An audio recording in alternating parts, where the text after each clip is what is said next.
আবহাওয়া অধিদপ্তর জানিয়েছে আজ সন্ধ্যা পর্যন্ত সারা দেশে বৃষ্টিপাত অব্যাহত থাকবে। এ নিয়ে জানাতে সরাসরি যোগ দিচ্ছেন সহকর্মী জান্নাতুল মোহনা। মোহনা, বৃষ্টি ও আবহাওয়া পরিস্থিতি নিয়ে নতুন কি তথ্য রয়েছে জানাবেন? সাজমিন, কিছুক্ষণ হলো মুষলধারে বৃষ্টি শুরু হয়েছে।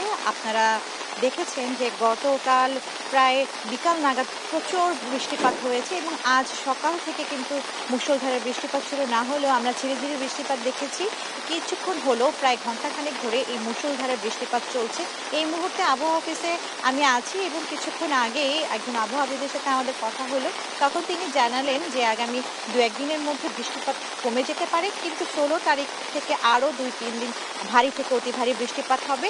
এবং তিনি বলছেন এই প্রচণ্ড যে বৃষ্টি হচ্ছে, বৃষ্টিপাতের জন্য বঙ্গোপসাগরের মৌসুমী বায়ুর প্রভাবটি অন্যতম কারণ, যা প্রতি বর্ষা মৌসুমে হয়ে থাকে এবং বর্ষা মৌসুম এলেই বঙ্গোপসাগরের মৌসুমী বায়ুর প্রভাবে অনেক সময় লঘুচাপ সৃষ্টি হয়, যার ফলে কিন্তু প্রচুর পরিমাণে বৃষ্টিপাত দেখা যায়। তো উনি জানিয়েছেন যে আগামী 24 ঘন্টা থেকে শুরু করে অর্থাৎ আর বলা যায় যে আগামী 2 দিন বৃষ্টিপাত কিছুটা কমতে পারে। তবে আবহাওয়ার অফিসেরই একটি তথ্যে জানা গেছে যে গত 24 ঘন্টায় রাজধানী ঢাকায় 96 মিলিমিটার পর্যন্ত বৃষ্টিপাত রেকর্ড করা হয়েছে। এমনকি সবচেয়ে বেশি বৃষ্টিপাত হয়েছে পুরো দেশের মধ্যে চট্টগ্রামের আমবাগানে। এবং বলা যায় যে এই বৃষ্টিপাত আজকে নাগাদও চলতে পারে এবং ঢাকা পার্শ্ববর্তী কিছু বিভাগ যে রয়েছে সেই বিভাগগুলোতে ভারী থেকে অতি ভারী বৃষ্টিপাতও হবে।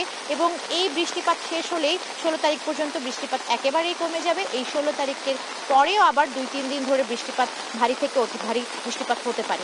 এবং এখন পর্যন্ত আমরা বন্যা কিংবা পাহাড় ধস নিয়ে এখান পর্যন্ত পূর্বাভাস পাইনি। তবে আবহাওয়াবিদরা জানিয়েছেন যে বৃষ্টিপাত যতক্ষণ না বন্ধ হবে ততক্ষণ পর্যন্ত একটা বন্যা এবং পাহাড় ধসের সংখ্যা থেকেই যায়। কেননা যত বেশি বৃষ্টিপাত হবে তত বেশি ভূমিধস এবং পাহাড় ধসের সম্ভাবনা থেকেই যায়। তো আবহাওয়া অফিস থেকে এই ছিল আমার কাছে সর্বশেষ তথ্য।